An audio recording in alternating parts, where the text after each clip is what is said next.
good news is that it's a bright sunny day, and the bad news is that you're all here sitting indoors. But there's good news that we need to be done and out of here by noon.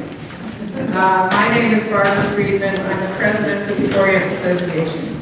This forum has been organized by the North Fork Civics of Southold, a coalition of 7 Hamlet civic organizations, including Fisher's Island. Today, we're going to meet the candidates for all local Southold Town offices, and then ask candidates for Town Supervisor and Town Council, aka Town Board, to answer some questions submitted by the community. We want to thank Beth Young of the East End Beacon for recording this forum and for posting it on the Beacon's YouTube channel. You can also watch the video of the October 19th Candidates Forum on the East End Beacon's YouTube channel. Early voting starts today at the Southold Town Recreation Center and continues through November 5th. You can find the schedule on the OA website and various other websites too. We want to thank our organizers and moderators, who are over on the other side, Julianne Benner, and she's the Vice President of the Orient Association, and Ellen Zimmerman, the President of the East Marion.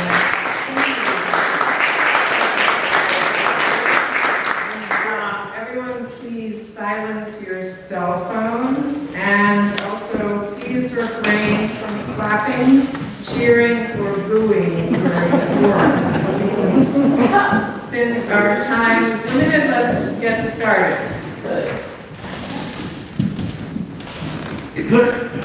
First, I'd like to go over the program for today's forum. All the candidates will first be allowed 3 minutes for an introductory statement.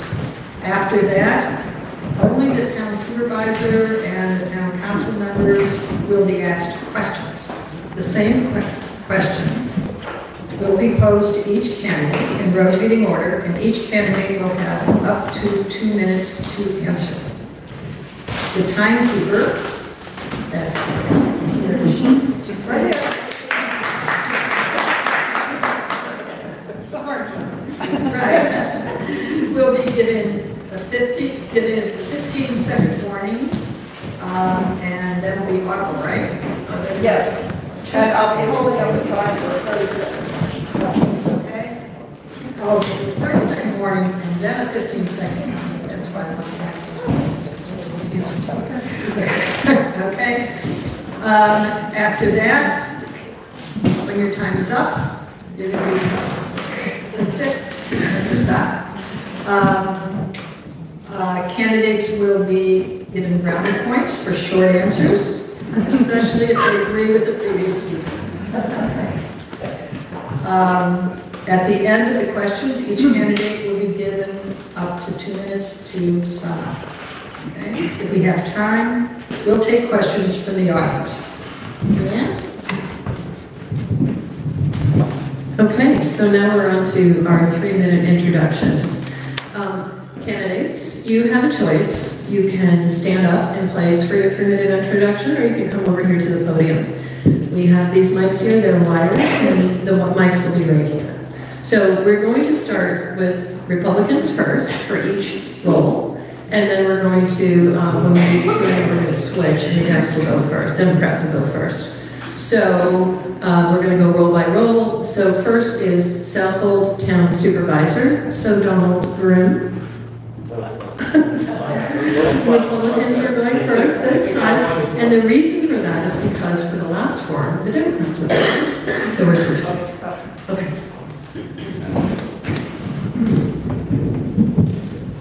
My name is Donald Grimm. I moved out to Southold in the 70s. In the 80s, I started a business up on Oregon Road in Poquatuck. In the late 80s, I married my girlfriend of 7 years. I actually engaged her out on the wharf, and I didn't realize that that was going to be a journey which brought me to Orient. We have 3 great girls. My oldest oldest one, Jennifer, works for Macy's corporate headquarters. My next one down, Danielle, is a CPA for Ernst & Young. My youngest one, Tracy, she went through the DARE program and ROTC, went into the Navy, became an anti-submarine warfare officer. She saw battle in the Mediterranean and she made it home safe. I'm very proud. Her husband, David, is a Marine. He also made it home safe. When Tracy was younger, George Koch found out that she was a good sailor. And she sailed at the Orient Yacht Club with George Koch. And then they asked us to become members. So we became members of the Orient Yacht Club about 12 years ago. And I've been cooking on the grill. Everybody's laughing because most of you know. I've been cooking on the grill since then. And it's a great place, it's a great club, it's a great town. And I never thought that first day I'd ask my wife to marry me that I would just come back in full circle. And here I am running for a position to protect this town and leave it exactly the way it was, or even go back 5 years and try to keep it the way it was. So thank you very much.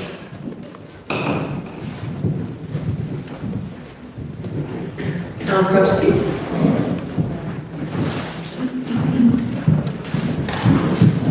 Good morning, my name is Trustee. I'm running for Southold Town Supervisor.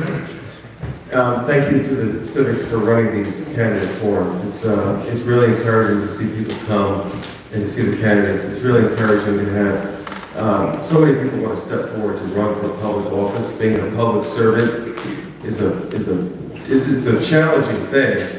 And I think it's great in a small town because you do get to know your neighbors. And I think it's really wonderful that there's young people like Bill Flinter and Nick Krupski who want to do that, because it's good to have that generational, integration of ideas and thought process, because believe it or not, sometimes Nick and I think differently from each other. So that's a healthy thing to have in government, though, to have that kind of diversity in age, because you see things differently.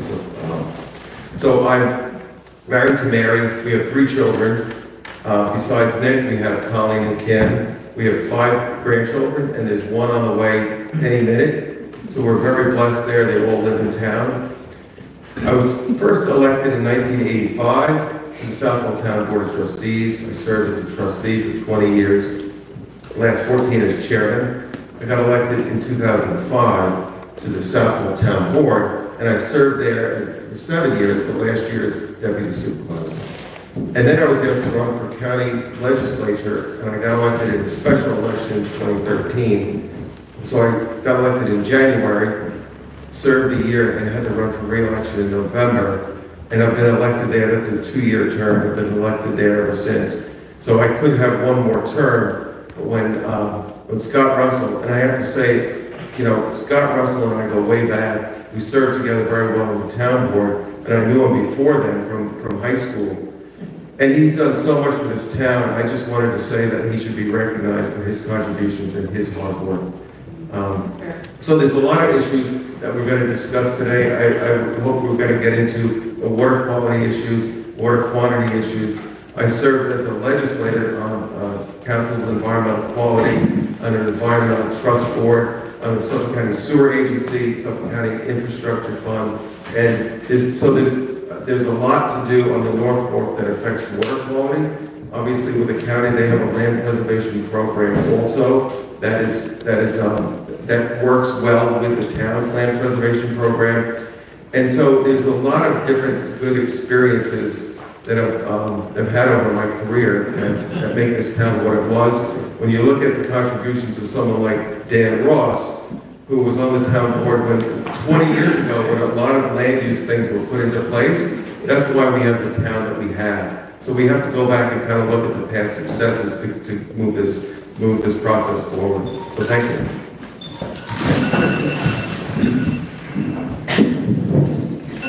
Okay, so now we're going to move on to the Southold Town Council candidates. Jill, you're first. Good morning, everybody. Thank you for organizing this event. Everybody in today's technology can read all about us, but it's so much nicer face-to-face. And that's why I've been, you know, since end of July, beginning of August, I've been knocking on doors, meeting people that I don't know. Believe it or not, there's people that I don't know out here. A lot of people here I know. A little bit of background about me. My family subdivided Gardeners Bay Estates. The Thorpe family's been involved in the Orient Yacht Club since its inception. And we have some roots here that I'm proud of. Gardeners Bay Estates, I've learned from my grandparents, my parents, that, you know, it's important to keep, you know, you have to have houses, you have to, you know, people live there. But it was important for my grandfather to keep that a wooded area. And, you know, he taught us about the ecosystem and the waterways and, you know, growing up with the oyster factory still in operation. So that's where I learned the, you know, the love of the environment that we have out here. I worked in, excuse me, I worked in, you know, restaurants and banks, so I've always been in service industry, and in the 80s I got a chance to apply to town hall, and in the late 80s I became a clerk at town hall, and I worked with Al and the trustees. I served as the trustee clerk for 12 years. I left that position because I just had my second child, so I raised my two children, Sarah and Brian, in Poquatuck School District. And they're in their late 20s now, and I'm feeling old. But they're doing well. My son's an environmentalist. He's actually doing a job in Colorado right now teaching young kids environmental science, which was important to him to teach the generation below him about the environment. And my daughter's in communications. In 2005, I was asked to run for trustee, and I said, no, I don't want to do the politics, you know. So I said, but who knows more about the trustees than the clerk did? So I said, you know, I can really make a difference, because as clerk, I saw the changes that needed to be made in the environmental code to keep the environment as special as it is out here. So I was able to, I said, you know what, I could be a legislator now, and I was able to make some good changes with that. And then I was asked to run on the town board, and I've been on the town board since 2012. The first year was with Al, and I've been under Scott's, you know, supervisor ever since. And we're at a critical time right now when we're overlay zoning and things, and there's a lot to be done. My passion is still there. There's a lot of projects I'm working on that I'll let you know as we go on. But thank you for all being here and listening to us and asking us questions.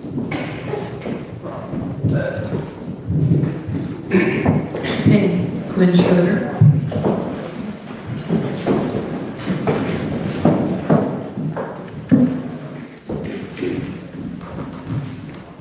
Everyone, thank you for having us. Thank you to Poquatuck Hall and the Civics for hosting. So my name is Gwen Schroeder, and I'm running for a seat on the Southold Town Board. I've spent most of my life in Poquatuck, and my kids are fifth generation Poquatuck High School graduates. My grandfather was a local journalist and editor, and he also owned Academy Printing in Southold before he sold it in the mid-70s. And my great-grandfather had a chicken farm on West Valley Road. And I don't remember the chicken farm, but I remember him very fondly. My kids have lived all over the place. They've lived in Taiwan, Nashville, Ithaca, and 3 of them came back. 3 of my 4 kids came back, and because they love it here. In fact, I have one of them living with me right now, my 43-year-old daughter and her partner. And it's actually it's fun having them around, but they want their own place, and I get that. So my background, I'm going to be quick. You can read about it on the website. I was a registered nurse for 15 years. My last job was at drug rehab. Part of my job was doing AIDS education, testing, and counseling. After I left nursing, I started volunteering for North Fork Environmental Council. They eventually hired me, and I eventually became their executive director. So I have a long history of environmental advocacy. Most recently, I served on the Preserve Plum Island Steering Committee, and I was on the board of North Fork Audubon. And I should say that I represented North Fork Environmental Council on the Plum Island Coalition Steering Committee. So the 2 things that I really think are important are housing, and you can call it affordable housing, community housing, workforce housing. We need housing for people. We can't build our way out of this problem. but we can certainly address it. It's a complex problem, and it kind of ties into our environment. And whether that threats come from climate change or inappropriate development or deer or pollution, we have to look at things from a bird's eye view. They're complicated, but that doesn't mean that we shouldn't address them. So I hope you read more about me on the website.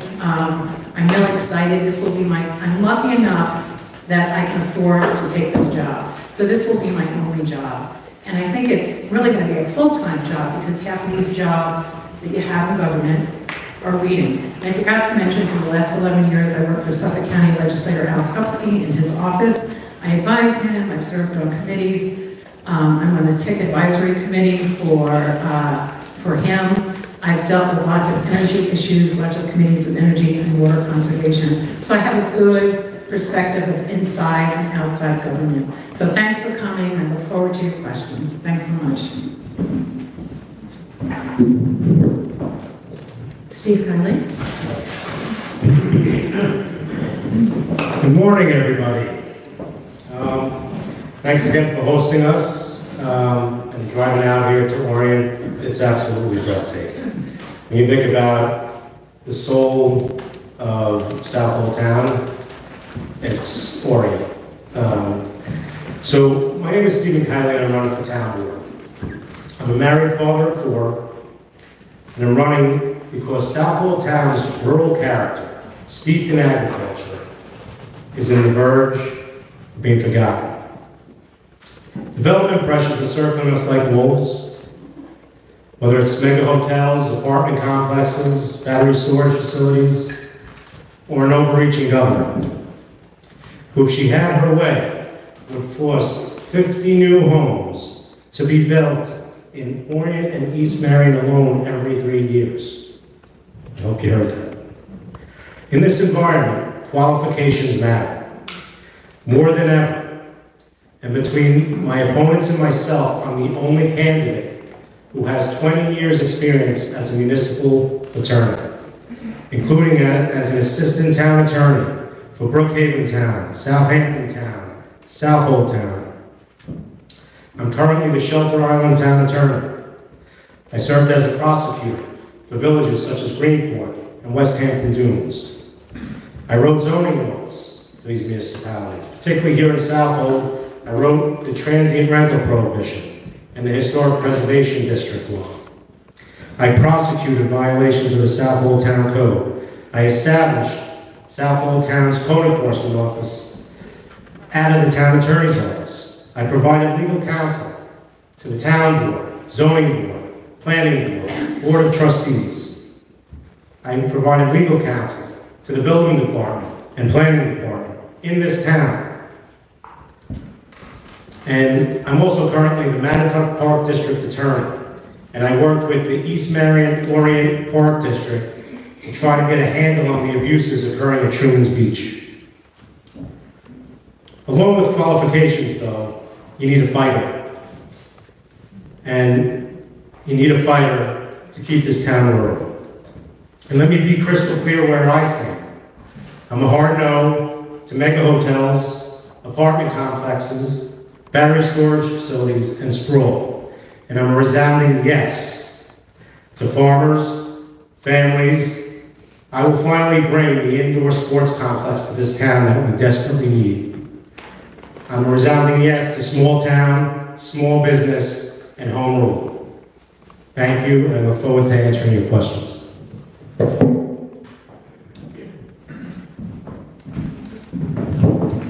Ken Smith.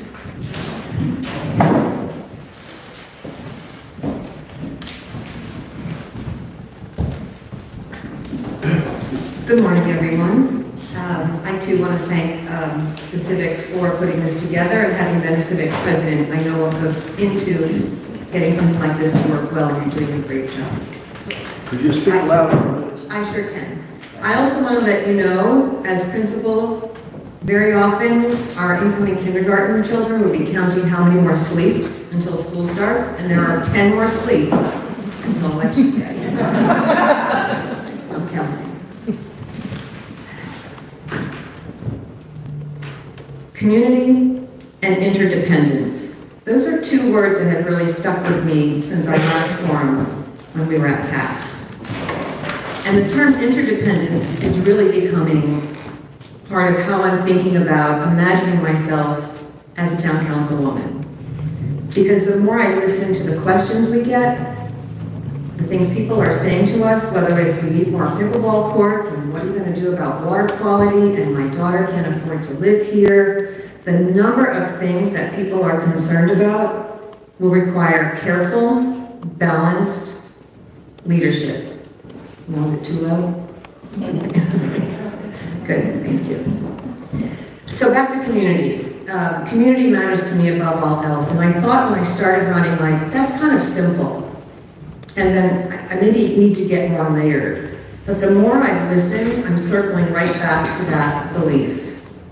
With a strong, connected community, when we know our neighbors, I've actually had people say to me, I've started to invite my neighbors over because I realized since COVID, I don't know them anymore.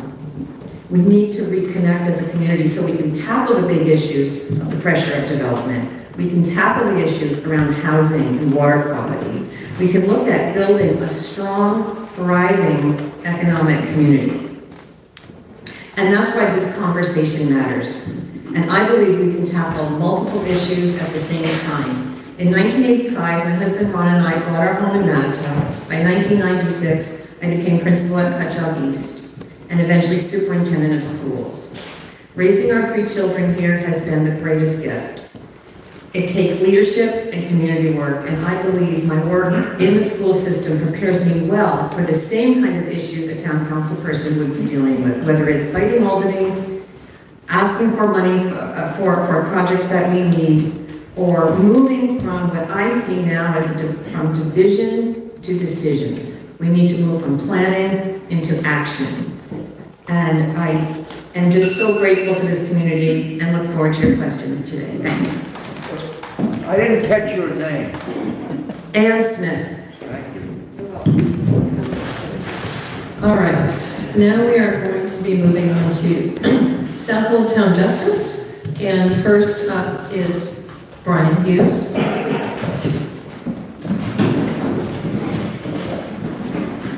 Good morning.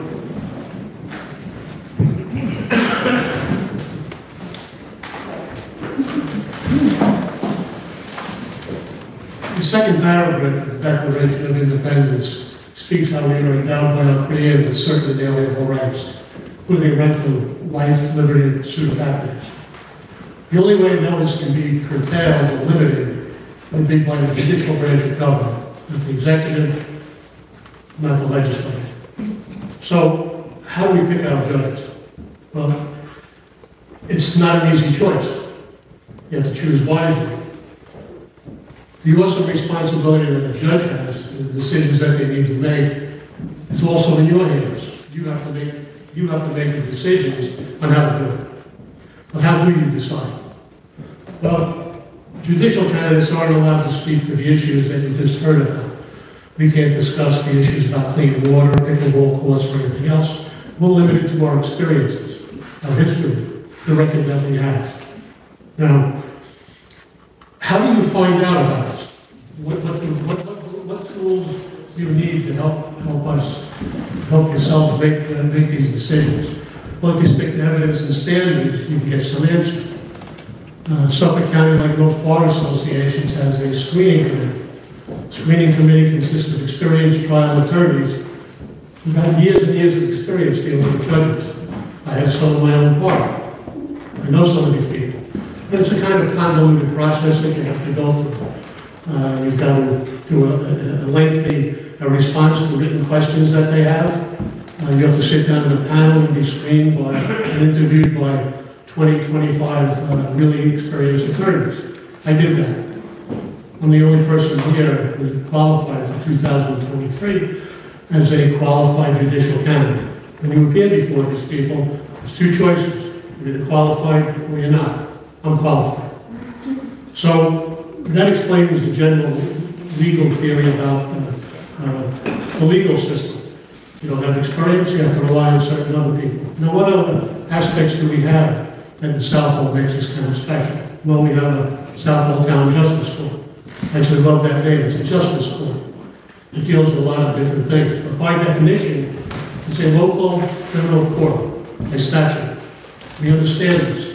Rules of civil procedure, criminal procedure, deal with 95% of the cases that are handled there. That means if we were to discuss for an hour what goes on in that court, 3 minutes would be spent on activities less than CPL. Now, how do you know that I can handle these issues that come before the court? I've done it before. As a matter of fact, of all the law enforcement agencies that deal with this court have endorsed me. State Police, FOP, Suffolk County Police. Thank you. Okay, next is Dan Ross.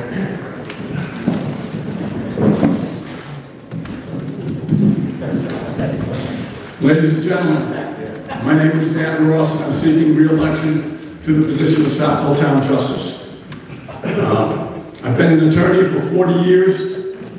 I've been in the private practice of law since 1985 with offices in Poquatuck. In my practice, I have partners. My job, basically, in the practice is to take care of the difficult cases that get into the Supreme Court in Riverhead for trials and for resolution.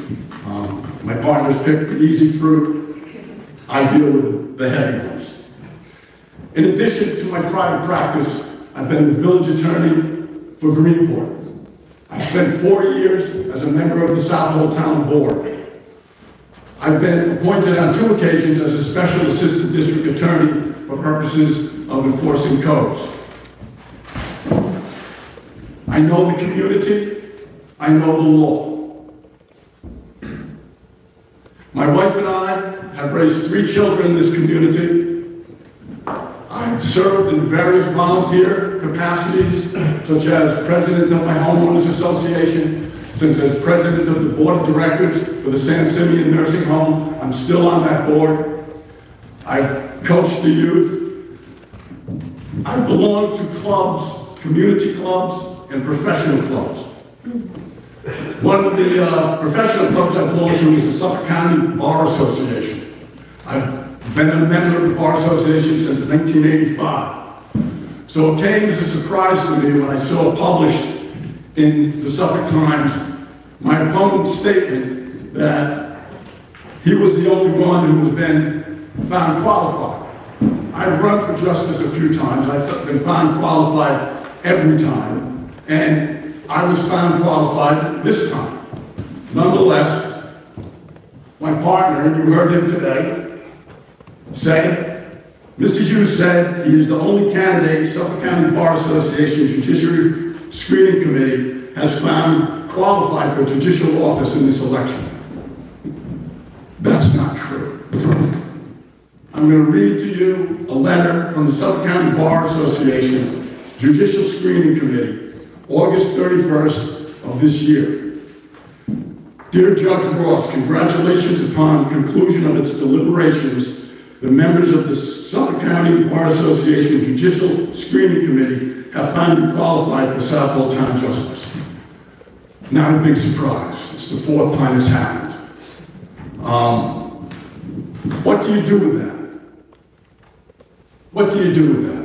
What happens when respect for an adversary and the misstatement of facts comes into... I'm finished. I need to go to the Justice Court for an arraignment, so excuse my absence from here on in. We're moving on to, please, Southold Town Tax Assessor. So, Michael Kaczynski, please. Good morning. First, I'd like to thank everybody for coming today on such a beautiful day. Again, my name is Mike Kaczynski. I am running for Southold Town Assessor. A little about myself. I attended school in the city, went there as a meteorology major. So what do you do with that? You end up running a bookstore. So Ran a bookstore in World Trade Center, $25 million store. I had a staff of about 110. Did that for a number of years. From there, I went into health management in an optical company. Basically, what I did there was educations for various locations in the Northeast. Basically, there was about 2,500 locations that I had to deal with. So, if you have health management questions, I'm probably a good person to go to. And then, as a few years ago, I am now employed by Poquatuck Landing as an EMT. My wife and I moved down here into Southold about 25 years ago. We both fell in love with the North Fork. She fell in love with it first before I did. She used to come out here as a child. And I fell into love the area myself, and we loved how just the area just embraced us both. Eventually we had a son, and you know, once you have a son, next thing you know, you're coaching Little League, hockey, even lacrosse. My wife volunteered me to coach at lacrosse, even though I told her, I said, you know, when did you last remember me ever bringing lacrosse up in any conversation? So,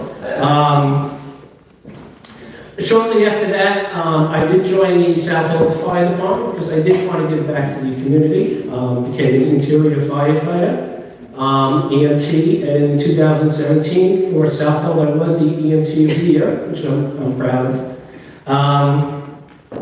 After that, I became an officer in the fire department.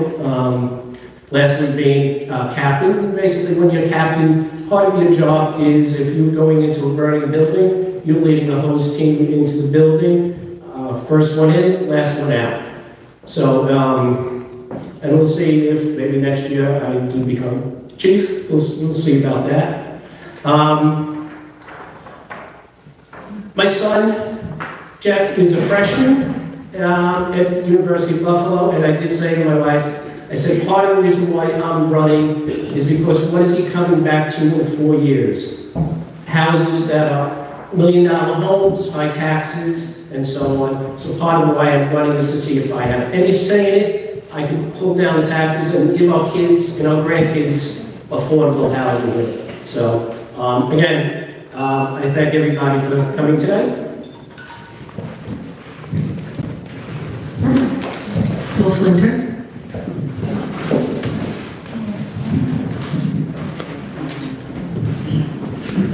Good morning, everyone. Thank you all for coming out today. Beautiful day, finally a nice Saturday. I'll be brief so we can all get out and enjoy the day and let Al make it back to the farm because I know they're certainly going to be busy today. So I'm William Flinter and I'm running for Southold Town Assessor. I think everyone's here today for two reasons. You want to know my qualifications and why am I running. My qualifications, I graduated from Siena College in 2008, just in time to see my generation's largest housing and financial collapse. I came home, there weren't a lot of financial jobs available. I started working for Capital One on Shelter Island, Greenport, Southold, and Poquatuck. I've worked for a variety of different financial institutions. So again, Capital One, I was a financial advisor with Morgan Stanley. I've worked for Farm Credit East, gave me the opportunity to work with our agricultural community, our farmers, vineyards, nurseries. Most recently, M&T Bank in Poquatuck, where I'm NMLS licensed. So I handle home equity loans, mortgage underwriting. I have a very good understanding of our housing market out here. Why am I running? I love this town. I'm very proud to live here. I met my wife from Marion High School. Our two children attend Poquatuck East Elementary School, and this town has given me so very much. I'll just leave you with a quick quote. Again, I'm a little nervous. I'm starting to shake here. I don't know why. It doesn't get any easier no matter how many times you've been up here. But I'll just leave you with a quick quote.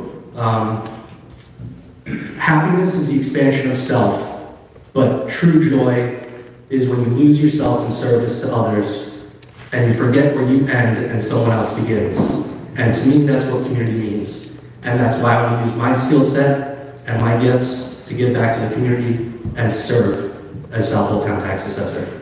So thank you all for your time. I hope I can have you vote in November.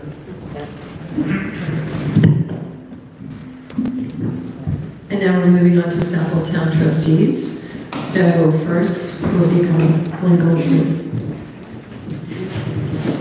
Good morning. Thank you to the Citizens Association and for everyone for showing up today. My name is Glenn Goldsmith and I'm running for re-election as town trustee. I've had the honor and privilege of serving as a trustee for the last 8 years, and with your support, I hope to continue that service. A little background about myself: lifelong Southold Town resident, currently live in Poquatuck with my wife and 2 sons, work in my family business, Goldsmith's Boat Shop in Southold, running a small business marine dealership. My livelihood and the livelihood of my family depends on a healthy and robust local marine environment that everyone can enjoy.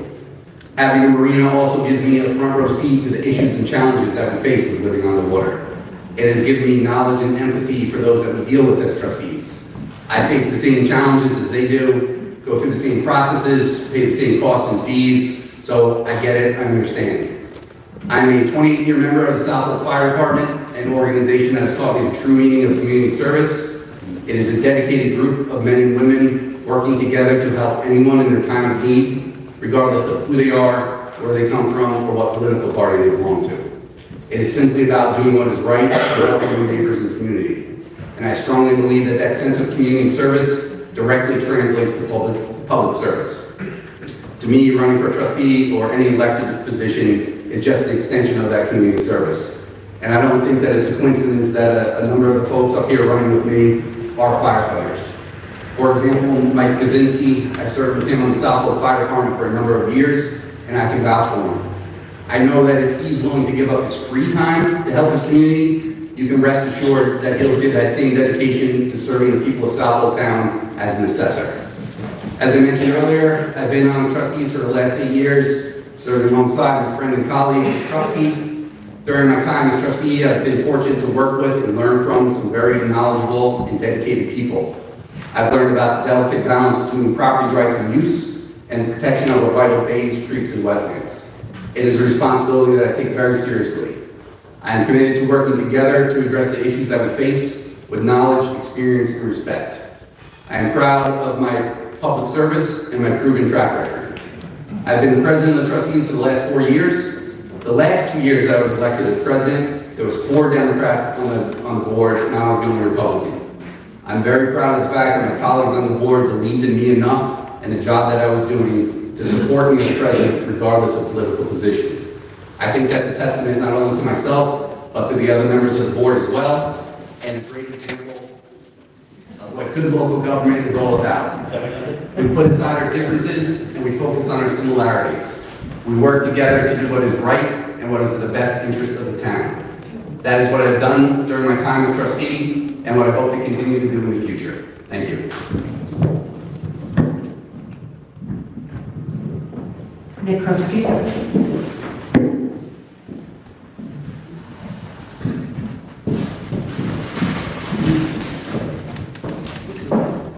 Hi, my name is Nick Krupski. I'm running for re-election for a 3rd term as Southold Town trustee. I'll try not to let the speaker glare. I think Glenn did that on purpose, to be honest. Thank you to the Civics for having us out here, I always like coming here. This historical building, and Orient's just always been a special place to me. I did some wildlife management at the Southolds a couple of years ago. It's a beautiful place to come out here and spend some time. So a little bit about me. I was asked 8 years ago to run for trustee, and it's something that it had always been in the back of my mind. I didn't necessarily plan on doing it this young, but when I was asked, I had the time, and I talked to my wife, and at the time we were just dating, and it seemed like the moment to take a leap. Part of the reason that I was so interested in the position is aside from watching my father be a trustee for 20 years and kind of growing up and seeing him care about the issues in the local creeks. I was born and raised on the farm in Poquatuck. I spent a lot of time in Mud Creek and East Creek there, crabbing and clamming and snapper fishing when I was able to sneak away from irrigation pipe carrying, which is that was hard to do sometimes. that time spent in the creeks made me have a real passion for the environment. So that's why I went away to school for geology, environmental science. I completed a bachelor's in that, then I came back to the island and completed a master's in biology and education. During that time, I had internships with Cornell Cooperative. I did a lot of habitat restoration, Old Spartina and Zostera. I also was in there, my early internship work was in the Scout program, which is, right out here in the harbor. It's just been a real passion of mine. I traveled around the country at different Superfund sites, really horrible pollution. I've seen what can happen. And that's why I want to be the trustee and strike that balance.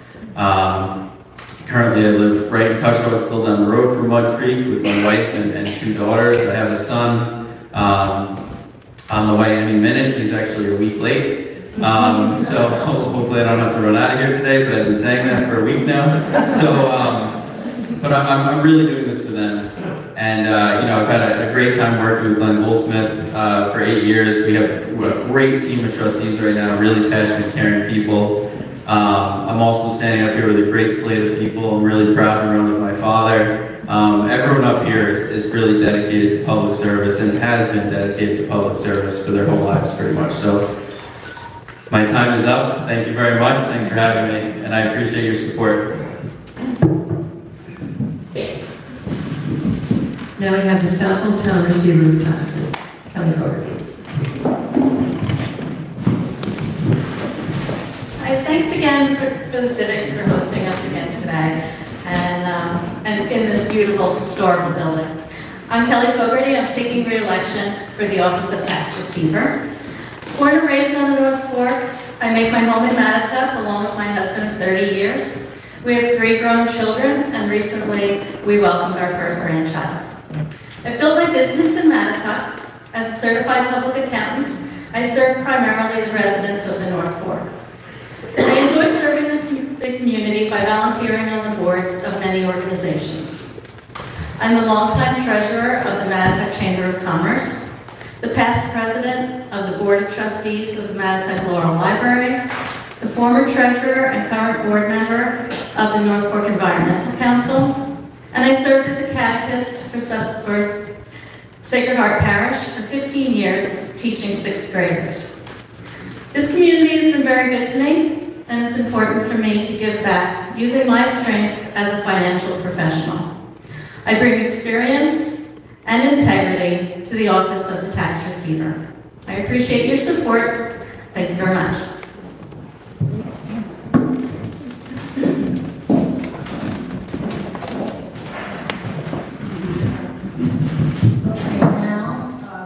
Because you've been so nice and quiet and respectful, you can give a round of applause to everyone.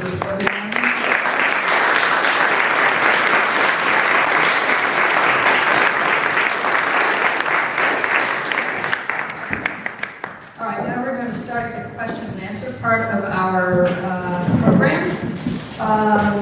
The first person to be speaking will be Al Trustee. We did a coin toss.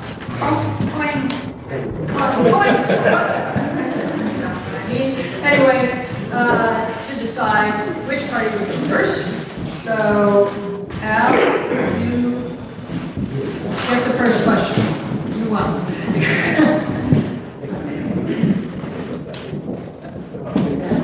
Mike has just come to you.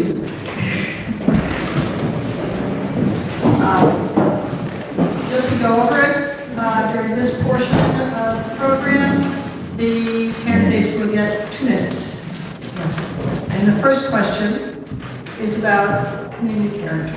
Okay? The comprehensive plan is a full build-out analysis for each hamlet with the resulting numbers of houses and buildings that can be possible even with our limited infrastructure. What specifically will you do to protect the community character of Southold Town from the cumulative impact that would result if all of these properties were fully developed? And how will our public resources, water, roads, fire protection, schools, etc., be maintained if this were to occur? Thank you. So years ago, there's all these different levels of regulatory authority over development. Some are local land use and zoning, some are based on wastewater treatment. But a lot of things were, and if you look at Nassau County and Western Suffolk, you can see how the development has like unfolded out towards the East End. And years ago, people have told me Suffolk County Health Department thought that Levittown would just be folded out all the way to Montauk and all the way to Orient.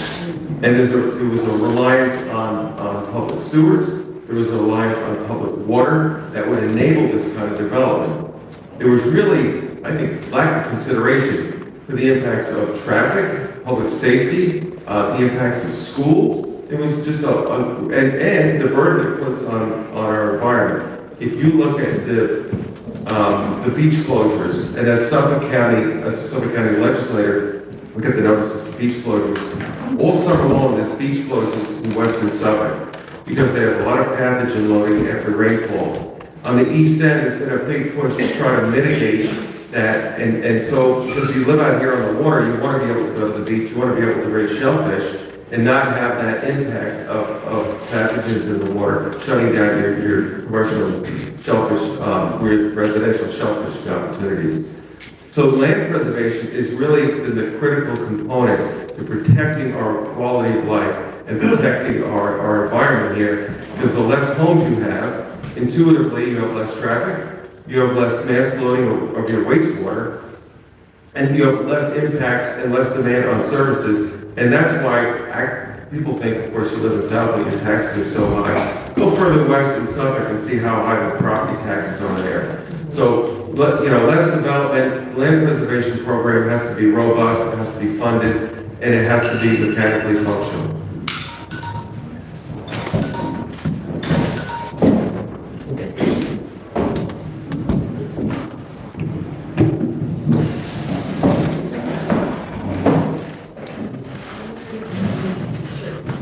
Once again, the question is, the comprehensive plan is a full build-out analysis for each hamlet with the resulting numbers of houses and buildings that can be possible even with our limited infrastructure. What specifically would you do to protect the community character of Southold Town from the cumulative impact that would result if all these properties were fully developed? How will our public resources, water, road, fire protection, schools be maintained if this were to occur? I would get involved with every hamlet individually and find out their needs, because there's different hamlets. Poquatuck is different than Orient. They have different needs, they have different housing, they have different reasons why they want to keep their area that way. Some areas you could develop a little more than others, but you would have to deal with the Department of Health and have all the setbacks. If you have well water, there's a certain distance. If you have public water, you can be closer. So dealing with the Department of Health, the DEC, we would mitigate the development of our land out on the North Fork to keep it the way we want. So dealing with all the legal agencies, government agencies, we would control the growth as much as we can. Thank you.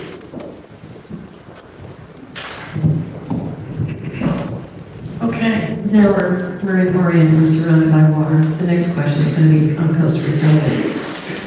So the town of East Hampton has done a superb job of creating a community-wide coastal resilience plan. The proposed town budget for next year includes $100,000 for resiliency planning. What are the steps that the town board should take to mitigate the effects of climate change and build in resiliency? Would you support continuing to do the work of creating a town-wide coastal resilience plan, including appropriate funding and a timeline for that process? Al?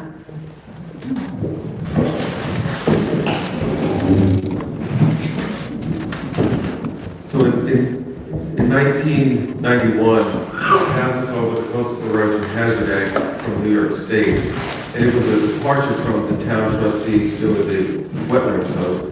Now they had jurisdiction on the bay and the sound. It was a little bit of a shock. Now you had to look at these coastal dynamic forces that before we hadn't had to have jurisdiction over. We got very little help from New York State Department of State, very little help from New York State DEC. And every part of the, and I'm preaching to the choir here with 2 trustees in the room, but and a bunch of past trustees here, but every part of the coastline is different. Now, what I have to deal with as a trustee is different today, because now with sea level rise, it was a complete game changer. We have much larger storms, much more frequent storms, and the flooding, sunny day flooding that we get with moon tides. So the county, and it was Bridget Fleming's initiative, I was part of that. The county came up with a not a coastal resilience plan, but a county-wide infrastructure plan dealing with sea level rise and coastal resiliency. And there was a priority list of how to address different county facilities, knowing that sea level is rising. So, and there was $500,000 put in the capital budget. I sit on the capital budget work group. I chaired it for many years at the county. I was able to get my colleagues to put in another $500,000 so that we could have, going forward, there would be some funding there should we seek to address it in some fashion. I really applaud the Southold Town Board for putting money into a coastal resiliency plan. It's something that the different agencies in town, both the trustees and ZBA and planning, working with our other partners, regulatory partners, DEC and Department of State, as well as Suffolk County DPW with the roads and New York State DOT, they have to work on. These are long-term issues.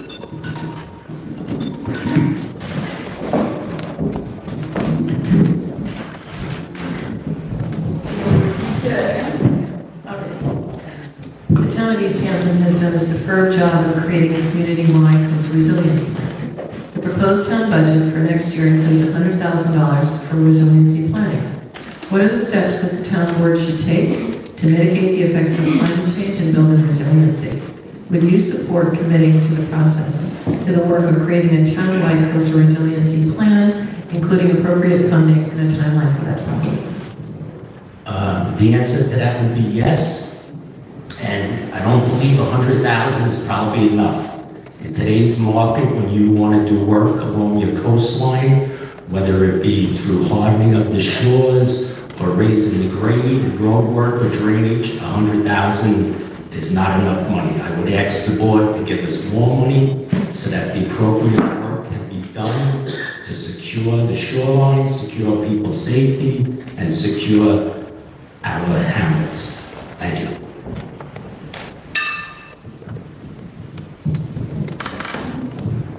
Okay, next question. Trustee.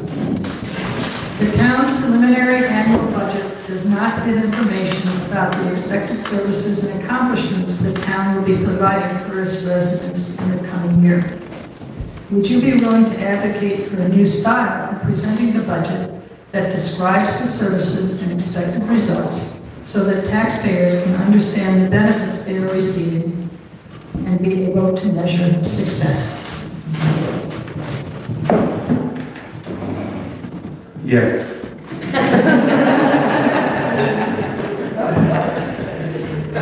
We're at the end of working on, and I was not on the work group this year for the operating budget for Suffolk County. It's a $4.1 billion budget. There's over $1.1 billion in contingencies because we know that there's things that are going to happen. It's an actual structurally functional budget.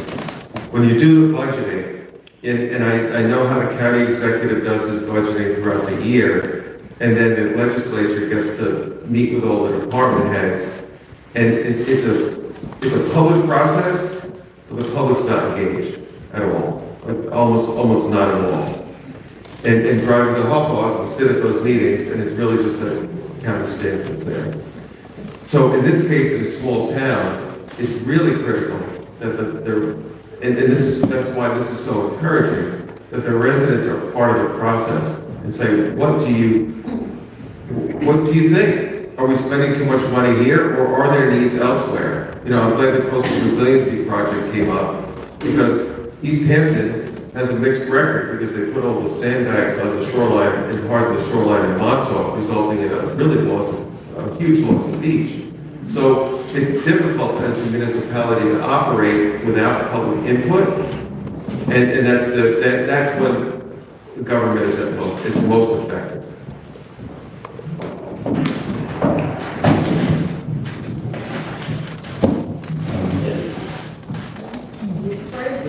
Okay, sure. Okay.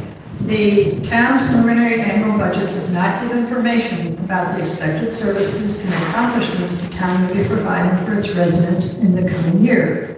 Would you be willing to advocate for a new style of presenting the budget that describes the services and expected results so that taxpayers can understand the benefits they are receiving and be able to measure results and success?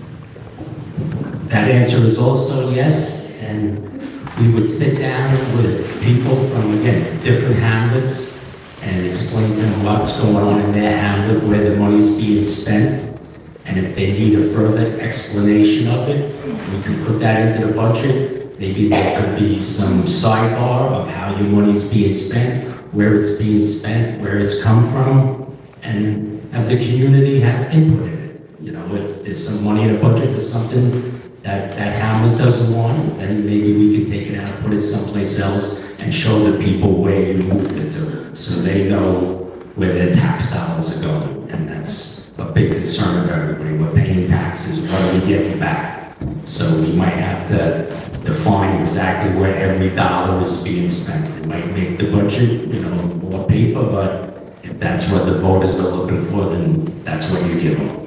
Thank you.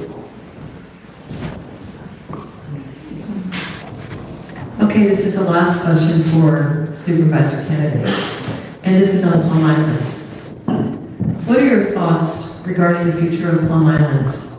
If Plum Island becomes a national monument, what impacts do you foresee on our communities, particularly the hamlets of Orient and East Marion?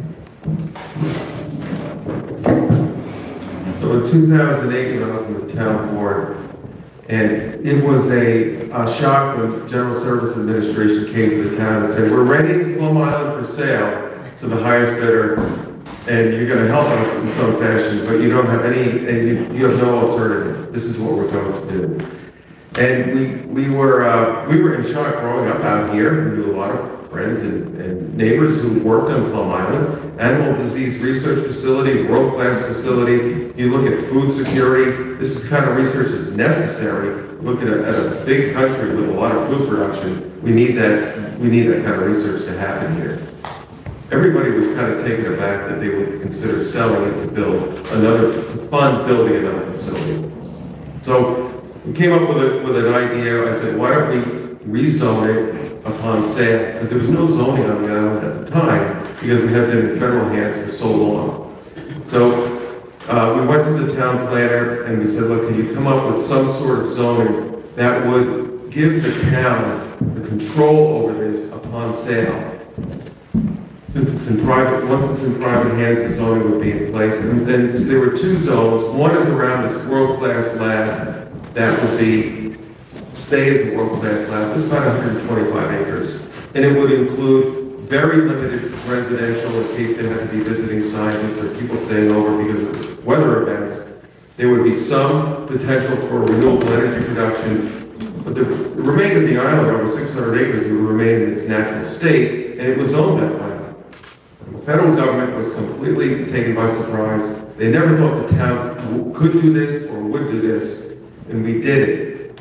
But now that the decision is made of the fate of the island, maintaining an island between security and transportation is very expensive, but at least the town has a seat at the table, and public input is going to be important there.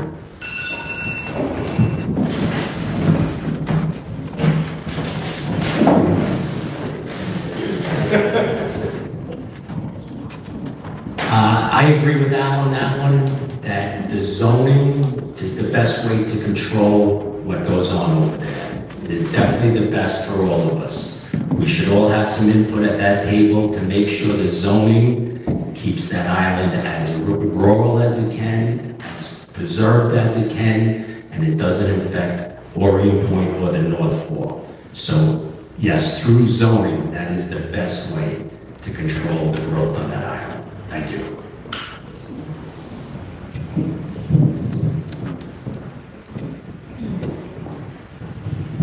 Okay, so now we're going to move to our next round of questions.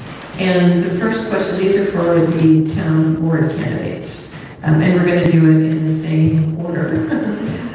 let me actually tell you the order so that we know ahead of time here.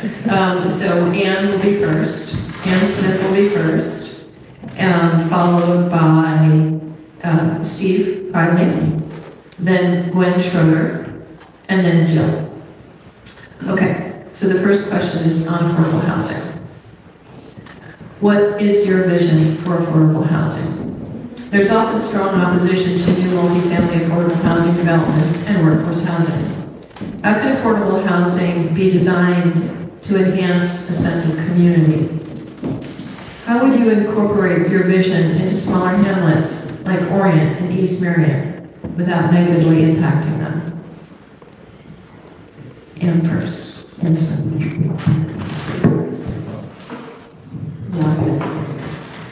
That's an excellent question, and one that I've heard talked about at many forums. I'm currently serve as a volunteer on the Southold Town Housing Commission and work with Jill, who's been the liaison, in getting that housing plan put in front of the board and getting the voters giving the voters the opportunity to vote on the revenue source to help with really tackling this issue. So my vision, how would I design this? I think I would start with that housing plan. I would work very closely with the Housing Commission, and I agree that we do need to get into each hamlet and have those focus group conversations, because where housing goes in terms of whether it's funded through the plan or simply following the smart growth principles outlined in the plan, which is our guide for this process.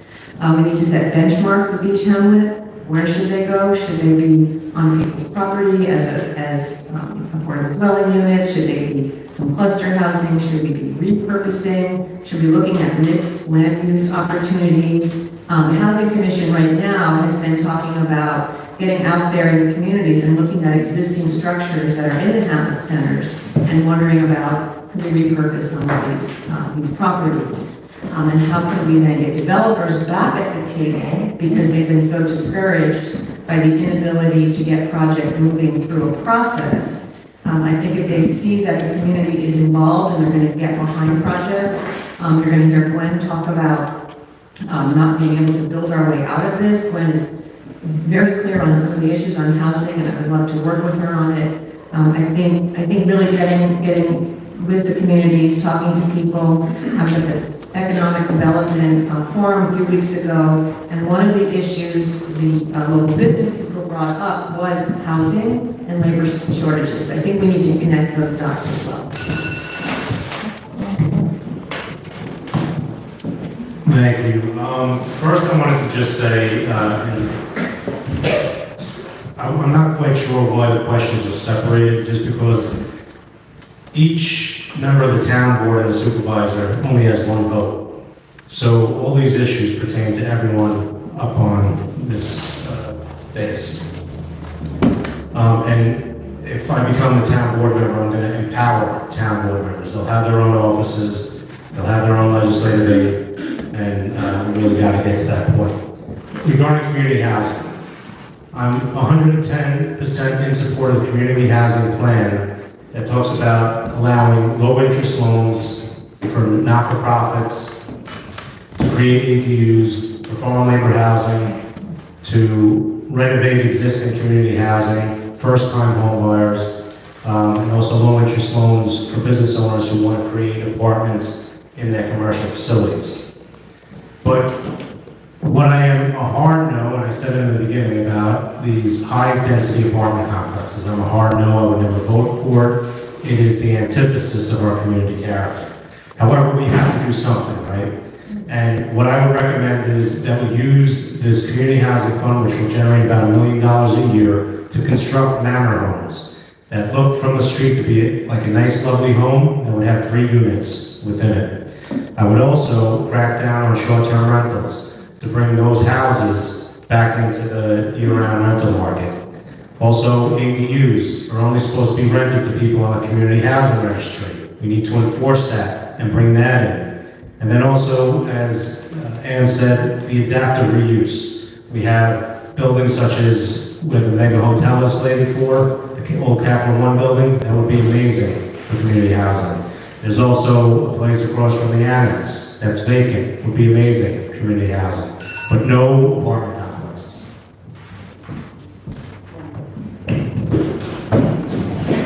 Hi, so I agree with a lot of what Steve said and Dan said. I was on the Poquatuck Hamlet stakeholder group, and what we decided, our hamlet, if you look at Poquatuck, it's really tight. And I brought in a zoning map, and I said, you know, some of the hamlets extend all the way from the main road to the north road. Poquatuck's is very tight. We knew we were going to get development and the heritage. So we did leave room for development. There was a proposed development in Poquatuck. I'm not, you know, I grew up in Brooklyn. I don't want to say Southold to look like Brooklyn, but we need to build some new units.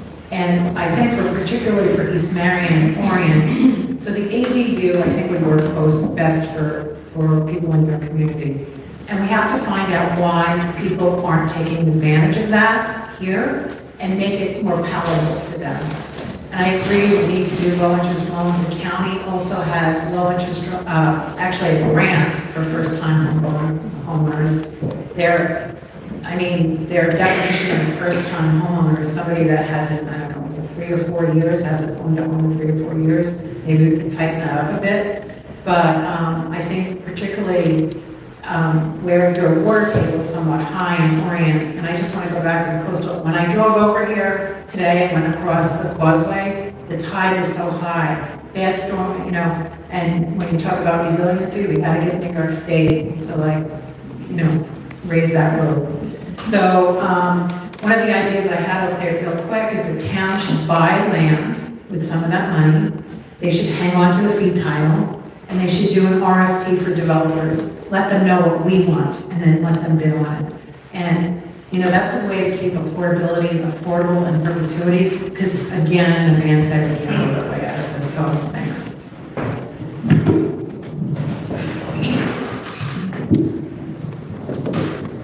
So I've been working on the housing plan for the past 15 months with the stakeholders of this town. And under the statute of us building this plan, the stakeholders had to be from every aspect of the community: bankers, insurance, real estate. And I picked people and asked them if they want to be on it. And we got a great group of people that were smart, involved, and worked diligently on this plan and put this plan together. And it's a plan that was just adopted. It's 81 pages. It's on the town website. All these ideas that have been spoken about here are all good, and it's going to take all of them, and that still won't make a dent in our issue. Housing problem is all over the country. The cost of everything, has, and the wants of people have raised the cost of everything, and we have to, right now the town is going over our zoning that was developed in '89. That has to be really looked at as far as housing in the different hamlets. This is your plan. This is a community plan. And as we go further in developing this plan, we will take the stakeholders' input about what they want to see in their plan. I am for, we have these beautiful historic houses all over town. I am for, let's repurpose them. If you have a couple that doesn't need this old house, this big house anymore, but they don't want to move, let them do an accessory apartment and maybe move into the accessory apartment so they can rent out the bigger part of the house for a family. There's so many different avenues and ways that we can stack monies to help younger people. It's for all generations, and I look forward to continue working hard on this plan as I go forward when I'm elected.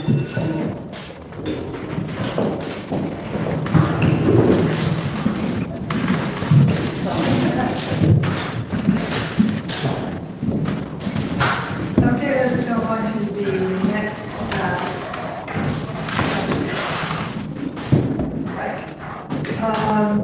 Actually, okay, so this question is on house.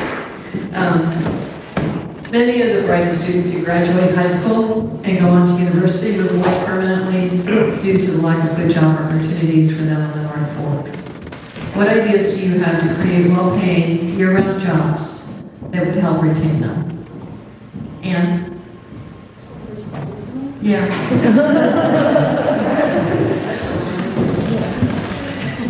I'm worried about that.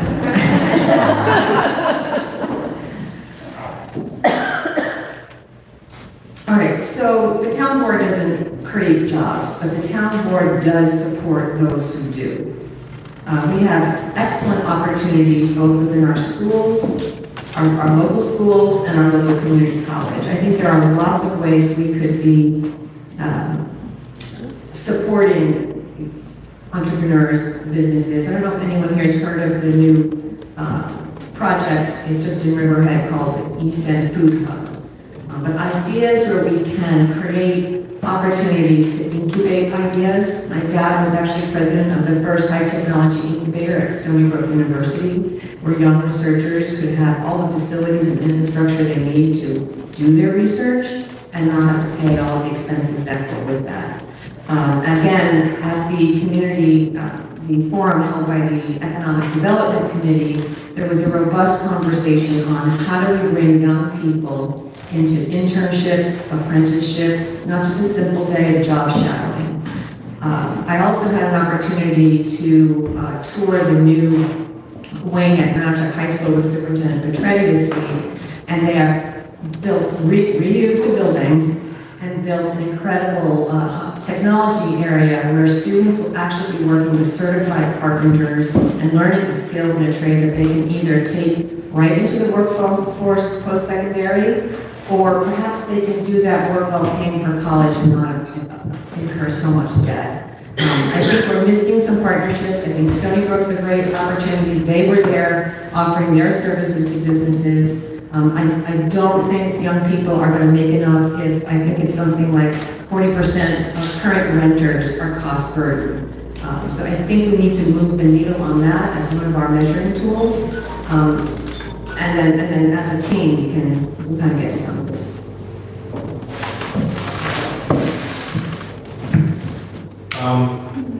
I agree with Ann that the government doesn't create business, but it creates an environment where business can be fostered. And since 1636, even before this town became a town, agriculture has been our economic engine. So agriculture needs to be supported by the town board. And I was very happy when the town board allowed processing on site. But it's not just ag, it's also, well, under the umbrella of ag is aquaculture and our oyster farms.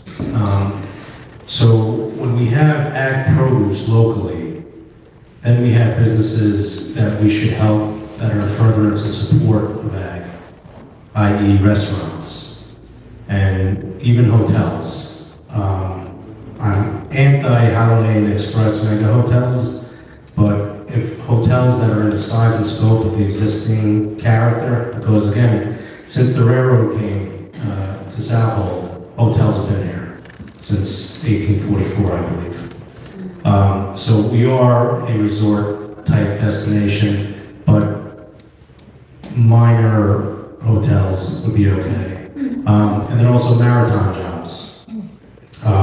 Again, this is all jobs that are connected with our environment. So that's where I would focus my efforts if I was able to become your town board representative. So we do have good jobs here. Some of our biggest employers are Conic Landing, Eastern Long Island Hospital, San Simeon by the Sound, and all the schools. The problem is those people that work in those jobs don't live here. So those things are connected. When I worked at San Simeon back in the 1980s, most of the people I knew went to Greenport and Poquatuck. I talked to a young woman at an affordable housing event, and she said, they're all temps now. They're people that come from elsewhere. So the same thing with teachers. Teachers have to travel. Somebody I went to high school with, I thought she lived on the main road. She grew up and she was living in her childhood house. She moved to Calverton. So we do have the jobs. I think there are other things. We become a service economy, and I think we have to have a better balance between, I don't know, innovation. mean, we have a couple of innovative businesses in Greenport and in Poquatuck. They're under the radar. People don't hear about them too much, but we do have good paying jobs. I was a nurse. I made good money. Teachers make good money. They just can't afford to live here. And one of the things that, because I live on a main road and the housing plan says 2,000 people a week commute here, and I'm very acutely aware of that because they go right past my house. And that's an issue for air quality and just quality of life. So I think if we try to tackle the housing issue, people with great ideas to start innovative companies will be able to come, and that's what I think is most important. Thanks. I think the town board's role in creating jobs is to foster all the businesses here: agriculture, mom and pop stores, restaurants. And the way I've done that is 5 years ago we changed the code. Because first of all, to have workers out here, they need a place to live. And so it definitely is tied in with housing. And that's why I'm so passionate about making this housing plan work for all generations. And 80% of our workforce now lives outside of Southold Town. They might have grown up here or whatever, they can't afford here. So we need to foster the businesses that we have existing here. And by doing that, one thing we did 5 years ago, we changed the code to allow accessory apartments in existing buildings. We have a business in Poquatuck that purchased 2 houses that are across the street from his business. They're older farmhouses. And he's split them and went through the permit process and made apartments in them. And his work staff live there with their families. That creates more jobs, because then that means somebody who doesn't want to commute, that wants to be in this community, wants to have their kids go to our school, they can live here, work here, and have the quality of life that we all deserve. There's many more things that we can do with our code to foster these businesses. We have a robust economic development committee that is out there trying to work with all the businesses. I asked for the Youth Bureau position to be a full-time so we can continue to work with the schools and connect the schools with the businesses.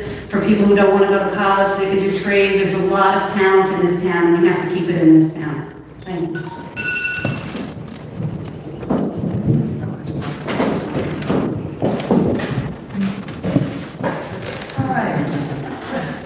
Next question.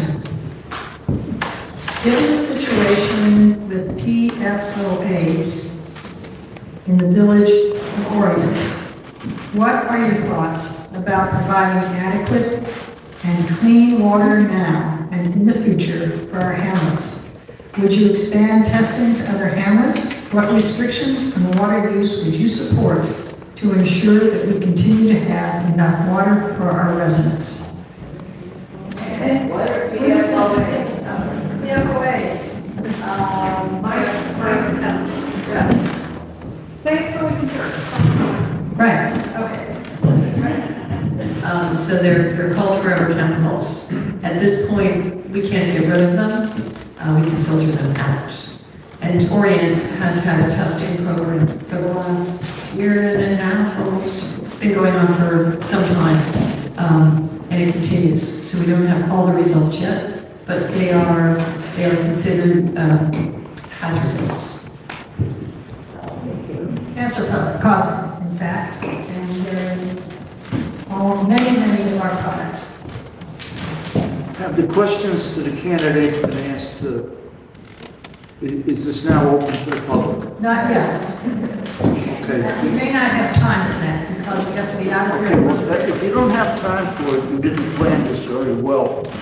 Now, no matter how good a committee is, it cannot anticipate the needs of the community.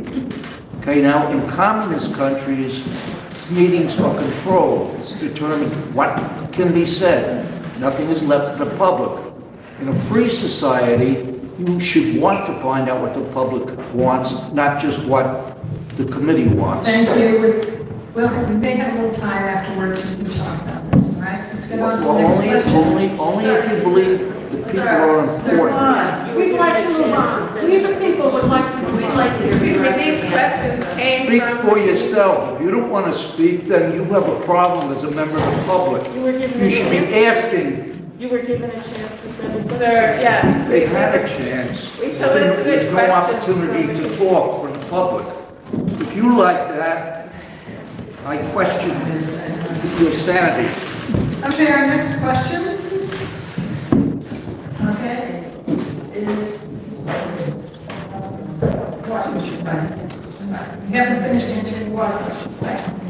Right, answer, go ahead, answer the All right, question. well, I have a question, I think I do. Okay, you want me to read it again? Okay, good. Given the situation with PFOA, PFAS, in the village of Orient water, what are your thoughts about providing adequate and clean water for hamlets? What restrictions on water use would you support to ensure that we continue to have enough water for our residents?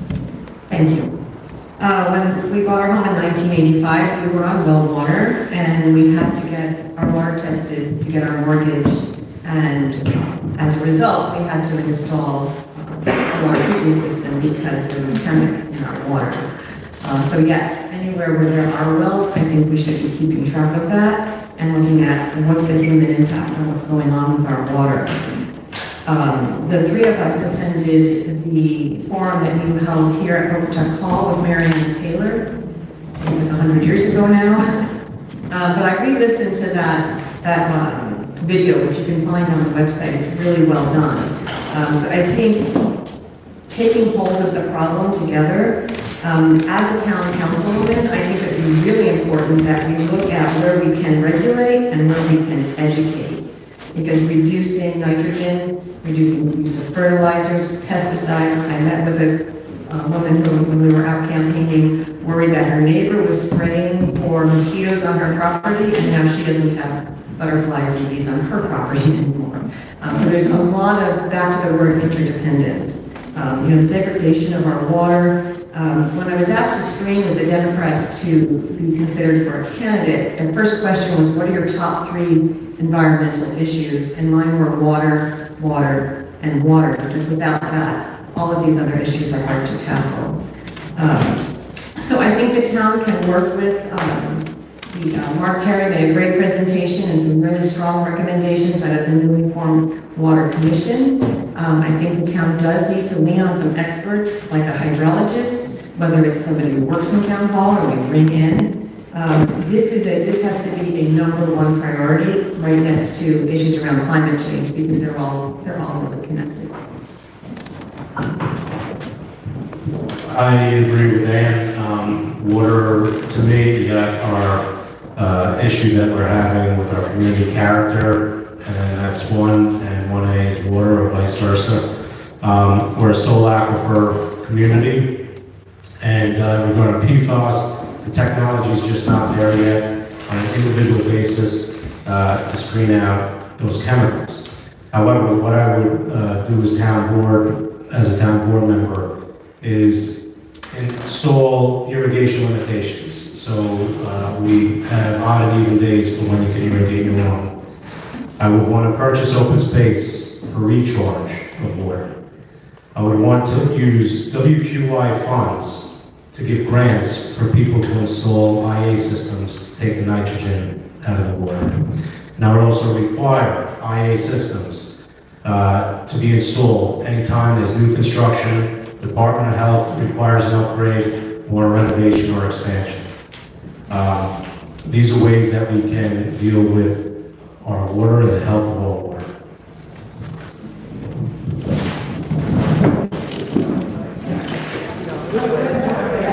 Oh, sorry. Okay. So actually, you do test for PFAS. They actually test them down to 4 parts per trillion, because that's how toxic they are. And PFAS are ubiquitous in our environment. They're in, nonstick pans, they're in our clothing, they're in fire retardants. It's hard to get rid of them. But we are at a crossroads. So Suffolk County Water Authority wants to bring in a $4 million pipe into Southold from the Pine Barrens, because they say we have a quantity issue. And they acknowledge that most of that extra water is used for lawn irrigation. So I agree with Steve, we have to have better conservation programs. So everybody needs clean, potable water, right? That's should be a human right. So it's up to the community as a whole, because once the pipes come, it'll be easier to develop. That's a given. So we have to decide as a community, what do we want? I think the POET systems, we need more research. The point of entry treatment systems, like Ann was talking about, they do a pretty good job, but we have to, you know, have some information. I support what you guys did in Orient. It was wonderful, you know, because there's a lot of conflicting information out there. Do we have enough water? Don't we have enough water? So we really, as a town, need to understand that better. So I would support that sort of study.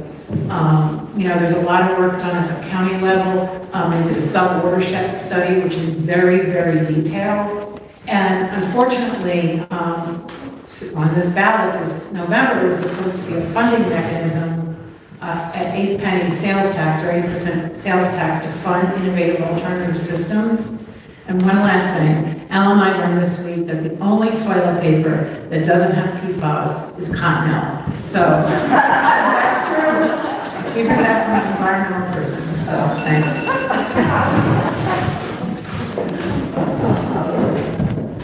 So I wholeheartedly supported our new water committee, because we need, the town board, we're 6 people, we need, you know, the help in gathering information, the newest technology, the newest information. Orient is our most sensitive hamlet when it comes to groundwater, and also our bays and creeks. So we have to, but it also comes from the west, so we have to be careful what we do with the west, and maintain our water quality west, so that water quality can be maintained here. Again, I'm going back to zoning. Zoning can control a lot of construction, or try to temper down the construction. And then the other part of this is education, education, education. You can see some reusable bottles up here, you can see some plastic. We can all do our little part of, you know, sorry. To call you up But it's just an example. My son graduated from SUNY Purchase with a Bachelor's of Science, and he got the first A+ in his final thesis in 20 years in the sciences. And he did his thesis on microplastics in our water. And when you're eating that shellfish, and when you're eating that, you have microplastics in it. And it's about education. And we have to keep our water clean in many fronts. And part of that is our, you know, let's explore the technologies of our wastewater. You know, let's educate people not to, you know, use as much water. I have I'm on the tree committee, and we have a code ready to be presented to the town board so people don't clear cut their properties when they come out here. And that's very important. So that's, you know, there's a lot of things that I like to continue to work on, and, you know, like I said, the education, everybody has a part. All right, we have time for one question from the audience, because we really have to be out here. There's a funeral that's coming in out of us. We really can't travel on.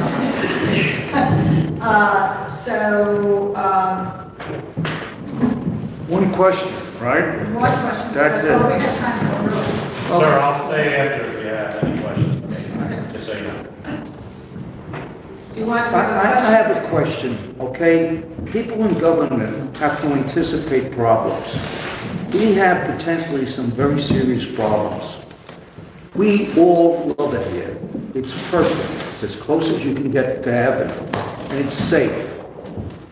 Now, the president and the governor of New York State are pushing for felons to be released without bail. When this happens, they commit more crimes. Now, this is going to filter down to you, and I don't know if there's anything you can do at this level to fight it. Okay, let's ask supervisors. No. No, I'm just kidding. I'm just kidding. Is that something that we can address on a local level? Would you like? I guess I start. Sure, as you know, as elected officials, we represent everyone, and so even though this town board, local town board, would have, you know, I think you're talking about the bail reforms. When I was Suffolk County legislator, we wrote an all-18 letter, a bipartisan letter to then Governor Cuomo, saying, look, this bail reform, we understand there's a lot of people who are trying to do something differently, but don't pass it immediately, give it a year, because we have the DA come, Suffolk County DA come in and saying, this is going to be really difficult, it's going to be a huge transition, and it does affect the local justice courts. So, and resources for the towns. So we sent the letter to the governor, you know, obviously the bail reform went through. So the local municipalities are affected, they are, the DA, Suffolk County DA, we have to hire 42 new people for the DA's office the next year because of the bail reform in Suffolk County. He's looking for more people in this year's budget. So this is a local issue because it does affect the local courthouses. But as elected officials, we have to do our best to reach out and have good communication with all levels of government, so we can when you see someone, you can say from state elected office, look, this is a problem and here's why. And you have to really be organized and tell them why. Could you just clarify one thing for me? At this point in time, do we have a requirement that felons should not put up bail? I don't, legally, I don't know about that specific requirement, but I know that in government, we're all connected, and the impacts of the state laws. We actually, in next year's county budget, we're putting in over $20 million contingency fund for unfunded mandates that might come from New York State. You know, because we're faced with a lot of unfunded mandates now, and it's cost us money. I see one other serious threat. No, it's interesting that many of you people are so willing not to ask questions. This is the kind of people that people love. You want people who just did what the government did. Now you're laughing over there. But if you want this to continue to be a safe, wonderful place, you have to ask questions. I know that most of this room is against me, and I don't think it speaks well for you as Americans. Please, thank you. I want to be free. I don't know about you. We continue, so we'd like to hear from the rest of the candidates if we can finish, okay? These are closing statements, sir. Donald Moran. What I said. Donald Moran. My qualifications that led me to believe the best candidate for supervisor. I have 37 years experience in the public sector. 37 years experience dealing with Suffolk County as a subcontractor. They call me on emergency situations. 37 years with the Southold Town in the direction of the police when they're needed. I've dealt with all the agencies, the DEC, the Department of Health, and the agencies in the town when I had to go for building permits on my properties. I'm a volunteer firefighter in Poquatuck, so I know what it is to deal with members of a fire department. I'm willing to work with all agencies, so I ask for your vote this November. Thank you.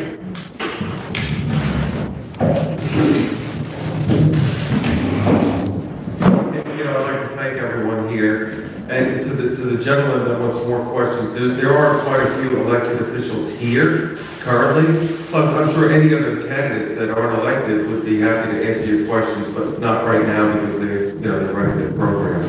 So we'd like to be accessible. I appreciate that. We all want to be public servants. Civilly. I appreciate that very much. And as a public servant, you know, that's your job. You know, we work for everybody. You know, regardless if we agree or whether we disagree, we're all one community here. Now, I have to say that, you know, a lot of the questions were environmental and really and some were about jobs. but the environment out here is our economy.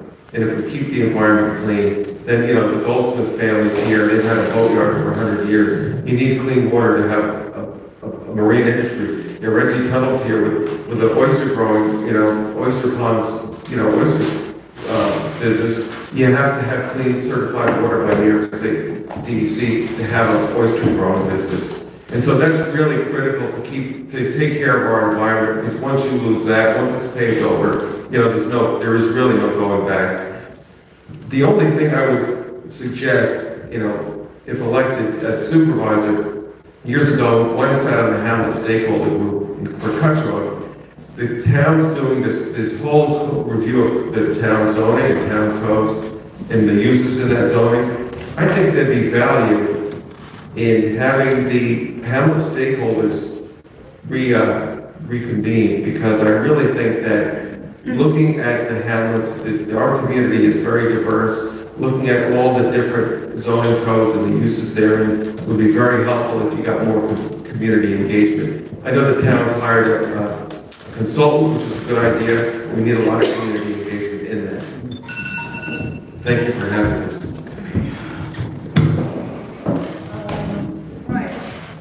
Jill.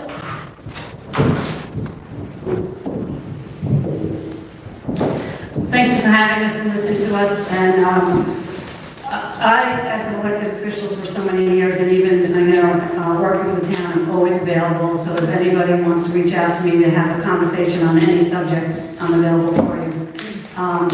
So, you know, part of my passion about doing this job is being part of the community. I was a 26-year member at Poquatuck Fire Department Auxiliary. My brother Frank is ex-chief and current treasurer in East Marion. My mother Paula Thorpe is an auxiliary at 81 years old, still in Orient at San Simeon. She does a lot of the fundraisers, and you know, she's all over. She still golfs. I mean, it's just part of the community, and you have to. And that's how you know what the people want. I'm here. I'm your voice. Everybody, no matter what we agree with or not agree with. You know, yes, we have to be political now, but I've never been that person to say, well, this is what I'm doing because of the party. I do what's right for this town. I have common sense. I have the institutional knowledge. I have the roots in this town. My grandfather was ordained, my great-grandfather was ordained in the East Marion Baptist Church in 1902. Beautiful historic building that needs to be there. My great-grandparents, my grandparents, and my parents are all buried in East Marion Cemetery. I have roots here that are always be here. I always tease, my father passed away 3 years ago, and I tease my family. I said he moved from waterfront to waterfront because we have the plot in East Marion right on Marion Lake. So it's important to me to keep the natural resources we have, to invite and you know, people in this town, but educate them to what the history is of this town and why we have this history and why they wanted to be here and to keep this town the way it is. And I work for all of you, and I ask for your vote. Hi, everyone. Thanks again for coming. I just want to give a shout out to our slate. I've known some of these folks for a long time. I've just gotten to know Bill and Pam a little bit better. And I said at the last forum, it's been exhausting, it's been inspiring, it's been illuminating, and I feel like I have, you know, lifelong pals now from these folks. I think my unique, I've worked outside government as an advocate and for a watchdog agency, and inside government. I believe in government. I think government can do good things. And I don't have to really lecture this group about it because I know how specifically engaged Orient is. But like, show up, let us know, whoever your elected official is, you have to be engaged. And I say to my kids all the time, if you're not engaged, you're giving your power away. You know, somebody else is going to make those decisions for you. So we, as an elected body, any elected body, can do things, but we really need the community to get behind initiatives that they want to see happen. And you have to make your voice heard at town hall. So I'm pleased to be running, I'm excited to be running, I think I could do a really good job. So I ask for your vote, and please do vote, encourage your neighbors to vote this November 7th, because, you know, it's an off-year election, and every vote really does count. So thanks for your time.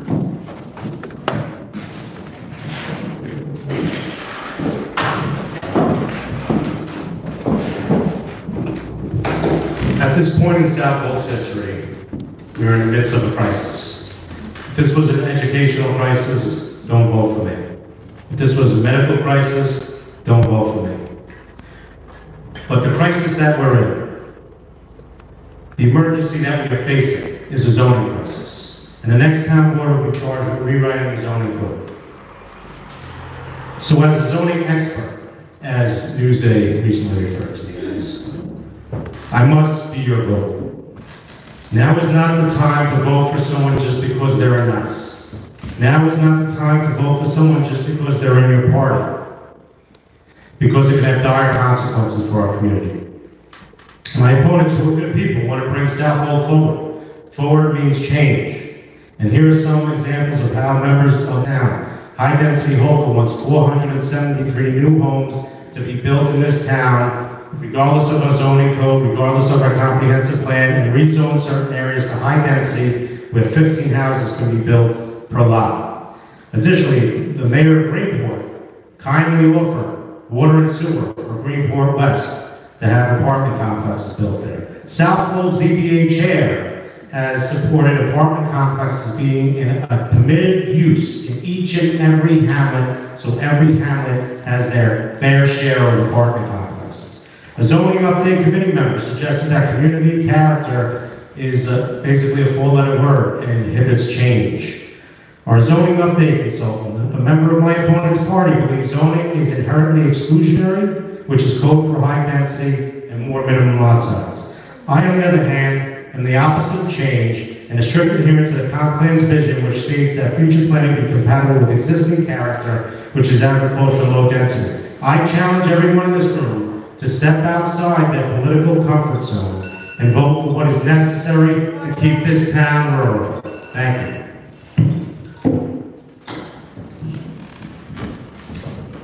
I didn't say it last time, I'm Ann Smith, and I'm running for town council, and one vote is what I would have as a town councilwoman. And my one vote would be based on collaboration, working with the community, and every member of the town board, and making sure I'm making data-driven decisions, because what gets measured gets done. And you have to be an expert on organizational work, on how people work together. And if you don't do that as an elementary school principal and a superintendent, you're not going to keep your job. I continue to believe strongly in my work in the community, on the Coalition for Behavioral Health. I think we haven't spoken at all today about human wellness and our human connection. We need support for our youth and families, and I would continue to be a champion for that. As a recipient of the Helen Wright Prince Award, I think it's important that we speak out loud, that we follow the sign that you see coming into Southold Town, working toward becoming a bias-free community, and that takes teamwork and collaboration. So, going forward, I just want to close with a moment I had on Love Lane recently. I don't know how many of you know Leroy Helfiger, but he just turned 90 this week. A beloved member, I'll use his word, of the Poquatuck community. And he kind of like took my shoulders, looked me in the eye, like we're all trying to do right now, and said, Southold Town needs leaders like you who know this is a beloved community. And we are not separate hamlets, we are one town. And I think we need to take Leroy's words forward. He told me as a beloved community, we set the example, and I see Brian here, and he knows what I'm talking about. We set the example for other towns, and we look to other towns to see what's gone well and what's gone wrong to be sure we're on the right path. So I look for your support and really enjoyed our time together today. Could we give our candidates a round of applause?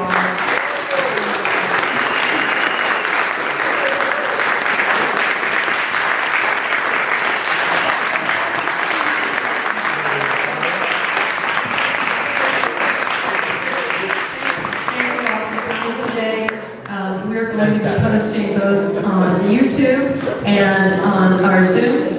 So remember, today is early voting. So thank you so much for coming, and we'll be here for a few more minutes, but we're going to be leaving shortly. So thank you.